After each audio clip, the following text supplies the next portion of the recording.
Good morning friends, నేను మీ సాయి మల్లేష్ మాట్లాడుతున్నాను. ముందుగా మా ఛానల్ సబ్స్క్రైబ్ చేసి లైక్ చేసి షేర్ చేయండి. ఈరోజు వార్తల్లోని ముఖ్యాంశాలు తెలుసుకుందాం. ఆంధ్రజ్యోతి దినపత్రిక కామారెడ్డి రోడ్ షోలో ప్రజలకు అభివాదం చేస్తున్న ప్రియాంక గాంధీ తెలంగాణ గడ్డ నుంచే మోడీ ఓటమికి నాంది. ఆ చైతన్యాన్ని రాష్ట్ర ప్రజలు చాటి చెప్పాలి, ప్రధాని అబద్ధాల కూరు. ఈ విధంగా నిన్న ప్రచారంలో చివరి రోజు భాగంగా ప్రియాంక గాంధీ మన తెలంగాణ రాష్ట్రానికి వచ్చి ఇక్కడ కామారెడ్డి రోడ్ షోలో ఆమె మాట్లాడడం జరిగింది. ప్రచారంలో పాల్గొని మోడీ ఓటమికి తెలంగాణ గడ్డ నుంచే నాంది అన్నట్టుగా ప్రియాంక గాంధీ మాట్లాడుతున్నారు. ఇక్కడ ఆ చైతన్యాన్ని రాష్ట్ర ప్రజలు చాటి చెప్పాలి, ప్రధాని అబద్ధాల కోరు. 10 ఏళ్లలో చేసిందేమిటో చెప్పలేక కన్నీళ్లు ప్రాణాలు పోయిన రాజ్యాంగం మార్పునకు భారతీయులు అంగీకరించరు. మార్చడానికి అది మోడీ రాసిన రాజ్యాంగమా? ప్రజల మీద ఏ అదానీ అంబానీ ట్యాక్స్? మా కుటుంబానికి తెలంగాణతో తరతరాల అనుబంధం. నేను మీ సోదరిని. దేశం కోసం కాంగ్రెస్ను గెలిపించండి. తాండూరు కామారెడ్డి సభలో ప్రియాంక. ఈ విధంగా నేను తెలంగాణలో మా కుటుంబానికి తెలంగాణతో తరతరాల అనుబంధం ఉంది, నేను మీ సోదరిని అని ఇక్కడ ప్రియాంక గాంధీ మాట్లాడడం జరిగింది ప్రచారంలో. ఈ విధంగా కాంగ్రెస్ను గెలిపించండి అన్నట్టుగా, దేశం కోసం కాంగ్రెస్ను గెలిపించండి అన్నట్టుగా ఇక్కడ ప్రియాంక గాంధీ తాండూరు కామారెడ్డి సభల్లో ఆమె మాట్లాడడం జరిగింది. ఈ విధంగా 10 ఏళ్లలో చేసిందేమి చెప్పలేక కన్నీళ్ళు. ఇక్కడ ఏ ట్యాక్స్ వసూలు చేసిండు? అదానీ అంబానీ దగ్గర ట్యాక్స్ డబ్బులు వసూలు చేసిండు నరేంద్ర మోడీ అన్నట్టుగా ఇక్కడ మీరు ప్రియాంక గాంధీ గారు తెలియజేశారు. ప్రజల మీద మా కుటుంబానికి తెలంగాణతో తరతరాల అనుబంధం అని ఇక్కడ మాట్లాడుతున్నారు. షర్మిలను ఆశీర్వదించండి, ఎంపీగా గెలిపించండి. కడప నియోజకవర్గ ప్రజలకు విజయలక్ష్మి పిలుపు. అమెరికా నుంచి వీడియో సందేశం. ఇది వైసీపీకి ఎదురు దెబ్బే, రాజకీయ విశ్లేషకులు. ఈ విధంగా వైఎస్ జగన్ గారి మదర్ ఇక్కడ ఆమె విజయంకు షర్మిలకు సపోర్ట్గా మాట్లాడుతున్నారు. ఇక్కడ వీడియో కాన్ఫరెన్స్లో ఏపీ ప్రజలకు ఉద్దేశించి ఆమె మాట్లాడారు. విజయమ్మని వైఎస్ షర్మిలని గెలిపించాలి ఎంపీగా అన్నట్టుగా ఆమె షర్మిలకు మద్దతుగా ఆమె ఒక వీడియో విడుదల చేయడం జరిగింది. కాంగ్రెస్కు మజ్లిస్ మద్దతు. హైదరాబాద్ మినహా మిగతా స్థానాల్లో కాంగ్రెస్కు ఓటేయాలని ఓవైసీ సంకేతం. కరీంనగర్, సికింద్రాబాద్ సహా 7 నియోజకవర్గాల్లో గంపగుత్తుగా హస్తానికి ఓటు వేయాలని పిలుపు. ఇవి మామూ ఎన్నికలు కావని స్పష్టీకరణ. కాంగ్రెస్కు మజ్లిస్ మద్దతు. హైదరాబాద్ మినహా మిగతా స్థానాల్లో కాంగ్రెస్కు ఓటేయాలని ఓవైసీ సంకేతం. కరీంనగర్, సికింద్రాబాద్ సహా 7 నియోజకవర్గాల్లో గంపగుత్తగా హస్తానికి ఓటు వేయాలని పిలుపు. ఇక్కడ కాంగ్రెస్కు ఓటు వేయాలన్నట్టుగా మజ్లిస్ నేత ఓవైసీ పిలుపునిచ్చారు. ఈ విధంగా ఈ విధంగా కాంగ్రెస్ సపోర్ట్ ఇస్తున్నట్టుగా ఇక్కడ తెలుసుకోవచ్చు. 75 ఏళ్ళు నిండిన మోడీనే ప్రధాని. రిటైర్ అవ్వాలనేది బీజేపీ రాజ్యాంగంలో లేదు. ఆర్ఆర్ ట్యాక్స్ అంటే రేవంత్ రాహుల్ ట్యాక్స్. గ్యారంటీల అమల్లో కాంగ్రెస్ ప్రభుత్వం విఫలం. సర్జికల్ స్ట్రైక్ను సీఎం రేవంత్ ప్రశ్నిస్తున్నారు. నా ఫేక్ వీడియోతో ఆయన తప్పు చేశారు. పాలమూరు రంగారెడ్డి కూడా అవినీతి ప్రాజెక్టే. కేజ్రీవాల్కు సుప్రీం క్లీన్ చీట్ అవ్వలే అమిత్ షా. వికారాబాద్ సభలో ప్రసంగిస్తున్న అమిత్ షా. చిత్రంలో కొండా విశ్వేశ్వరరెడ్డి. ఇలాగ నిన్న 75 ఏళ్ళు నిండిన మోడీనే ప్రధాని అన్నట్టుగా ఇక్కడ అమిత్ షా రాష్ట్రంలో నిన్న చివరి రోజున ఎలక్షన్ ప్రచారంలో చివరి రోజు భాగంగా ఇక్కడ ఆయన తెలంగాణ రాష్ట్రానికి వచ్చి ప్రచారంలో పాల్గొని మాట్లాడడం జరిగింది. చేవెళ్ళ సంగారెడ్డి సభల్లో ఆయన మాట్లాడారు. ఈ విధంగా వికారాబాద్ సభలో ప్రసంగిస్తున్న అమిత్ షా. చిత్రంలో కొండా విశ్వేశ్వరరెడ్డి అయిన ఎంపీ అభ్యర్థి. రిటైర్ అవ్వాలనేది బీజేపీ రాజ్యాంగంలో లేదు. ఆర్ఆర్ ట్యాక్స్ అంటే రాహుల్ గాంధీ రేవంత్ రెడ్డి ట్యాక్స్ అంట. ఈ విధంగా రాష్ట్రం నుంచి వసూలు చేసి ఇక్కడ కేంద్రం ఢిల్లీ నేతలకు, కాంగ్రెస్ నేతలకు పంపిస్తున్నారు ఆర్ఆర్ ట్యాక్స్ అని ఇక్కడ బీజేపీ ఎప్పటి నుంచో ప్రచారం చేస్తుంది. గ్యారంటీల అమల్లో కాంగ్రెస్ ప్రభుత్వం విఫలం. వాళ్ళు ఏదైతే గ్యారంటీలు అని చెప్పారో ఇంతవరకు అది అమలు చేయలేదు, దాంట్లో విఫలం చెందారు అన్నట్టుగా కాంగ్రెస్ ఉద్దేశించి ఇక్కడ మాట్లాడడం జరిగింది. సర్జికల్ స్ట్రైక్స్ను సీఎం రేవంత్ ప్రశ్నిస్తున్నారు. నా ఫేక్ వీడియోతో ఆయన తప్పు చేశారు. ఇక్కడ అమిత్ షా మీద ఫేక్ వీడియో రిలీజ్ అయిన సందర్భంగా దానికి ఉద్దేశించి రేవంత్ తప్పు చేశారన్నట్టుగా అమిత్ షా మాట్లాడారు. పాలమూరు రంగారెడ్డి కూడా అవినీతి ప్రాజెక్టే. కేజ్రీవాల్కు సుప్రీం క్లీన్ చీట్ ఇవ్వలే అమిత్ షా. సుప్రీంకోర్టు కేజ్రీవాల్కు క్లీన్ చీట్ ఏమి ఇవ్వలేదు, ఆయన మళ్ళీ జైలుకి వెళ్లాల్సిందే అన్నట్టుగా ఇక్కడ కేజ్రీవాల్ మధ్యంతర బెయిల్ కారణం ఉద్దేశించి ఆయన అమిత్ షా మాట్లాడారు. కేసీఆర్ దేశ ద్రోహి. ఇంటెలిజెన్స్ డేటాను ధ్వంసం చేయించారు. ఆయన్ను కాంగ్రెస్ సర్కార్ అరెస్ట్ చేయలేదేం? నన్ను ఓడించేందుకు ఏబీసీ గ్యాంగ్ కుట్ర. నేను ఓడిపోతే హిందుత్వంపై నేరెత్తను. లేదంటే బీఆర్ఎస్ను కేసీఆర్ మూసేస్తారా? స్ట్రైక్ చేసిన జవాన్లను సీఎం అవమానించారు. కాంగ్రెస్కు ఓటేస్తే మిగిలేది గాడిద గుడ్డే. ఇక్కడ బండి సంజయ్. కరీంనగర్ సిరిసిల్లలో బీజేపీ బైక్ ర్యాలీలు. ఈ విధంగా కేసీఆర్ దేశద్రోహి అన్నట్టుగా ఈయన బండి సంజయ్ మాట్లాడుతున్నారు. ఇంటెలిజెన్స్ నిఘా సమాచారం అంతా కేసీఆర్ ధ్వంసం చేసిండు. ఈ విధంగా పలు మోసాలకు పాల్పడిన అన్నట్టుగా ఈయన కేసీఆర్ దేశద్రోహి అన్నట్టుగా ఇక్కడ బండి సంజయ్ మాట్లాడుతున్నారు. నన్ను ఓడించేందుకు ఏబీసీ గ్యాంగ్ కుట్ర అంట. ఏబీసీ గ్యాంగ్ మరి ఉందంట ఇక్కడ రాష్ట్రంలో. తెలంగాణ లేదంటే బీఆర్ఎస్ను కేసీఆర్ మూసేస్తారా అన్నట్టుగా ఇక్కడ బండి సంజయ్ మాట్లాడారు. ఎన్నికలు దేనికి రెఫరెండం? కాంగ్రెస్ అవినీతికా, ఆర్ఆర్ ట్యాక్స్కా? కేసీఆర్ లాగే రేవంత్ ప్రమాదకారి. కిషన్ రెడ్డి. ఈ ఎన్నికలు దేనికి రెఫరెండం? కాంగ్రెస్ అవినీతికా, ఆర్ఆర్ ట్యాక్స్కా? కేసీఆర్ లాగే రేవంత్ ప్రమాదకారి. ఇక్కడ కిషన్ రెడ్డి మాట్లాడుతున్నారు. కేసీఆర్ లాగే రేవంత్ రెడ్డి కూడా ప్రమాదకారి, చాలా అత్యంత ప్రమాదకారి అన్నట్టుగా ఇక్కడ కాంగ్రెస్ అవినీతిగా, ఆర్ఆర్ ట్యాక్స్గా ఎన్నికలు దేనికి రెఫరెండం అన్నట్టుగా ఆయన మాట్లాడారు. ఆంధ్రులకు ఆ విజ్ఞత ఉండదా? తెలుగునాట అధికార ప్రతిపక్ష నాయకులు, జాతీయ స్థాయి నాయకులు కూడా అర్ధ సత్యాలు అసత్యాలతో ప్రజలను ఊదరగొట్టారు. ప్రధాని మోడీ తెలంగాణపై ప్రత్యేక దృష్టి కేంద్రీకరించడం ఈ ఎన్నికల్లో విశేషం.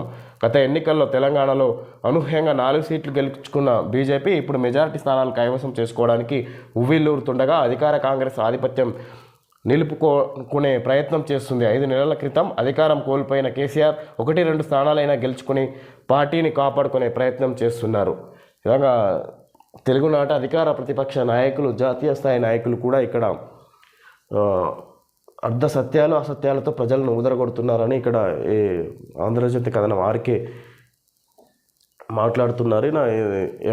ముఖ్యంగా ముఖ్య నేతలను ఉద్దేశించి జాతీయ నేతలు రాష్ట్రంలో తెలుగు రాష్ట్రాల్లో మోహరిస్తున్నారు ప్రచారంలో. ఎలాగైనా అత్యధిక సీట్లు గెలిపించాలి అని.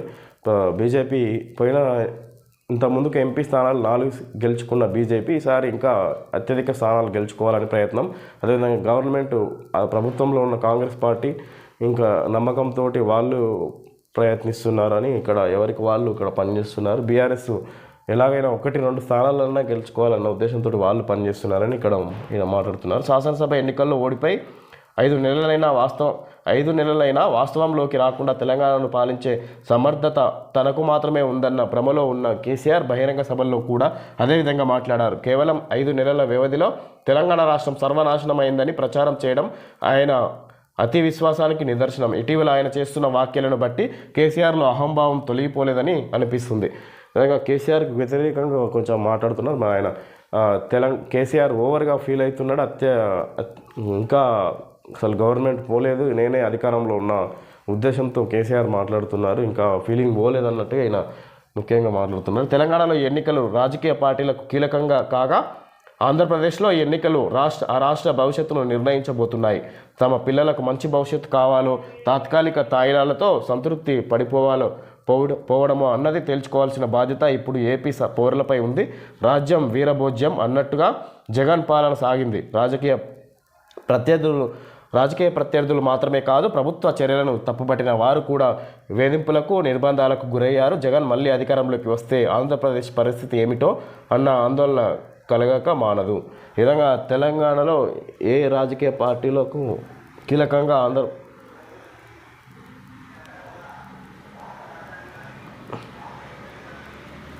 తెలంగాణలో ఎన్నికలు రాజకీయ పార్టీలకు కీలకం కాగా ఆంధ్రప్రదేశ్లో ఇక అది అస్తిత్వం లాగా మారింది, వెన్నుముక్కలాగా. ఇప్పుడు అక్కడ అసెంబ్లీ ఎన్నికలు కూడా ఉన్నాయి, 2 కలిపి ఉన్నాయి కాబట్టి ఇక్కడ ఈ విధంగా ఆయన మాట్లాడడం జరిగింది.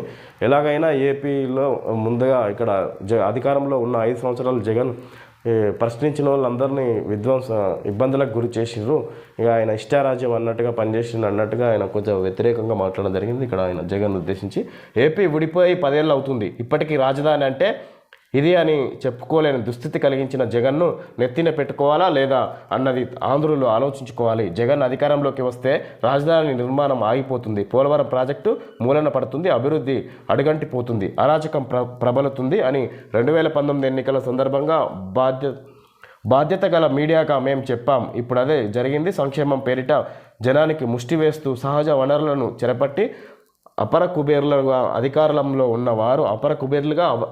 ఉన్నవారు అవతరిస్తున్నారని ప్రజలు గుర్తించాలి. ఈ విధంగా ఏపీ విడిపోయి 10 ఏళ్ళు అవుతున్నా అక్కడ రాజధాని ఎక్కడ ఉంది, అసలు రాజధాని ఉంటే ఏదో తెలియకుండా ఉన్నారు. జగన్ అధికారంలో ఉండడం కారణంగా జగన్ వల్లనే అసలు రాజధాని ఏదో చెప్పుకోలేకపోతున్నాం. ఆయన ఇప్పటికీ రాజధాని నిర్మించలేదు అని ఆయన జగన్ అధికారంలోకి వస్తే అసలు రాజధాని ఏర్పాటు ఆగిపోతుంది, అభివృద్ధి కూడా తగ్గిపోతుంది అన్నట్టుగా 2019 ఎన్నికల్లోనే చెప్పాం. అదే జరిగింది అన్నట్టుగా ఇక్కడ ఆయన ఆర్కే మాట్లాడారు. ఈ ఎన్నికలు ప్రజల తలరాతను మార్చబోతున్నందున ప్రజలు 1-2 సార్లు ఆలోచించుకొని ఓటు వేయాలి. కుల మతాలకు అతీతంగా రాష్ట్రం హితవు కోరేవారు సంఘటితం కావాలి. తెలంగాణలో అహంకారంతో వ్యవహరించిన కేసీఆర్ను అక్కడి ప్రజలు ఇంటికి పంపారు. ఆంధ్రప్రదేశ్ ప్రజలకు ఆ మాత్రం విజ్ఞత ఉండదా? ఇక్కడ ఈ ఎన్నికలు ప్రజల తలరాతను మార్చబోతున్నందున ప్రజలు 1-2 సార్లు ఆలోచించుకొని ఓటు వేయాలి. కుల మతాలకు అతీతంగా రాష్ట్రం హితవు కోరేవారు సంఘటితం కావాలి. తెలంగాణలో అహంకారంతో వ్యవహరించిన కేసీఆర్ను అక్కడి ప్రజలు ఇంటికి పంపారు. ఆంధ్రప్రదేశ్ ప్రజలకు ఆ మాత్రం విజ్ఞత ఉండదా అని ఇక్కడ ఏపీని ఉద్దేశించి ముఖ్యంగా మాట్లాడడం జరిగింది. ఇక్కడ తెలంగాణలో అహంకారంగా ఫీల్ అయిన కేసీఆర్ను అక్కడి ప్రజలు, తెలంగాణ ప్రజలు ఇంటికి పంపించారు. ఆ మాత్రం ఏపీ ప్రజలకు విజ్ఞత ఉండదా? మూకుమ్మడి 1-2 సార్లు ఆలోచించి ఓటు వేయాలి. మన రాష్ట్ర భవిష్యత్తుకు, ప్రజల పిల్లల భవిష్యత్తుకు ఉపయోగపడుతుంది అన్నట్టుగా ఇక్కడ ముఖ్యంగా ఆర్కే కొంచెం వైఎస్ఆర్సీపీ పార్టీకి విరుద్ధంగా ఆయన మాట్లాడినట్టు, జగన్కు కొంచెం ఆపోజిషన్గా ఉన్నట్టు, జగన్ అధికారంలోకి వస్తే మళ్ళీ ఇబ్బందులు ఎదురవుతాయి అన్నట్టుగా ఆయన మాట్లాడడం జరిగింది. గప్చుప్ అంట 3 వారాల హోరాహోరీ ప్రచారానికి తెర. హైలైట్గా నిలిచిన గాడిద గుడ్డు, సుడిగాలిని మరిపించిన సీఎం రేవంత్. మోడీ గ్యారంటీనే బీజేపీ ట్రంప్ కార్డు. తేలిపోయిన బీఆర్ఎస్ ప్రచార అంశాలు. ప్రచార బ్యానర్లు తొలగిస్తున్న జీహెచ్ఎంసీ సిబ్బంది. 13న సెలవు ఇవ్వని సంస్థలపై చర్యలుంటాయి. అమల్లోకి 144 సెక్షన్. ఎన్నికల నిర్వహణకు సర్వం సిద్ధం. ఇప్పటిదాకా రాష్ట్ర వ్యాప్తంగా 350 కోట్ల సొత్తు సీజ్. సీఈఓ వికాస్ రాజ్ వెల్లడి. 73,000 మందితో బందోబస్తు డీజీపీ. విధంగా ఇక్కడ గప్చుప్ అంటే ఇంకా సైలెన్స్, ప్రచారం ఆగిపోవడం కారణంగా ఇక్కడ ఉద్దేశించి గప్చుప్ రాష్ట్రంలో ఇక 3 వారాల హోరాహోరీ ప్రచారానికి తెరపడింది అన్నట్టుగా ఇక్కడ ఇవ్వడం జరిగింది. హైలైట్గా నిలిచిన గాడిదగుడ్డు. రేవంత్ ఏదైతే గాడిదగుడ్డును ప్రచారంలో దింపి ఇక్కడ సుడిగాలిని మరిపించిన సీఎం రేవంత్ అని ఇవ్వడం జరిగింది. మోడీ గ్యారంటీని బీజేపీ ట్రంప్ కార్డు. తేలిపోయిన బీఆర్ఎస్ ప్రచారాంశాలు. బీఆర్ఎస్ ప్రచారాంశాలు తేలిపోయినాయంట, ఇక్కడ రిజల్ట్ ఏం లేదన్నట్టుగా ఇక్కడ మాట్లాడుకోవచ్చు. 13న సెలవు ఇవ్వని సంస్థలపై చర్యలు ఉంటాయి అన్నట్టుగా ఇక్కడ ప్రభుత్వం ఈసీ సీఈఓ వికాస్ రాజు వెల్లడి చేసినట్టు ఇక్కడ చెప్పుకోవచ్చు. నేను సైతం ప్రధాని రేసులో. కేంద్రంలో ప్రాంతీయ పార్టీల కూటమిదే అధికారం. ఆ పార్టీలతో సంప్రదింపులు జరుపుతున్న బీజేపీకి రాష్ట్రంలో 1 లేదా 0 సీట్లు. ఆ పార్టీకి దక్షిణాదిన 10 సీట్లకు మించి రావు. మాకు 12 నుంచి 14 సీట్లు. కాంగ్రెస్కు 9 చోట్ల 3వ స్థానమే.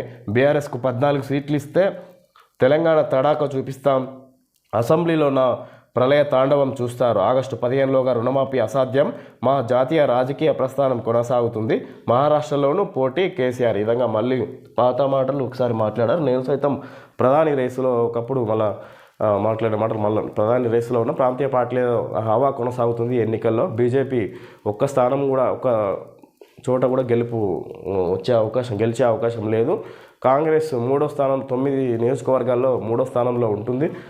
బీఆర్ఎస్ పార్టీ 12 నుంచి 14 సీట్లు గెలుస్తున్నాము ఎంపీ నియోజకవర్గాల్లో, ఎంపీగానే అన్నట్టుగా కేసీఆర్ మాట్లాడుతున్నారు. 14 సీట్లు గెలిస్తే మా తడాక చూపిస్తామన్నట్టుగా ఆయన మళ్ళీ మేము అసెంబ్లీలో కొట్లాడుతాము అన్నట్టుగా ఆయన ప్రళయ తాండవం చూపిస్తామని కేసీఆర్ మాట్లాడుతున్నారు.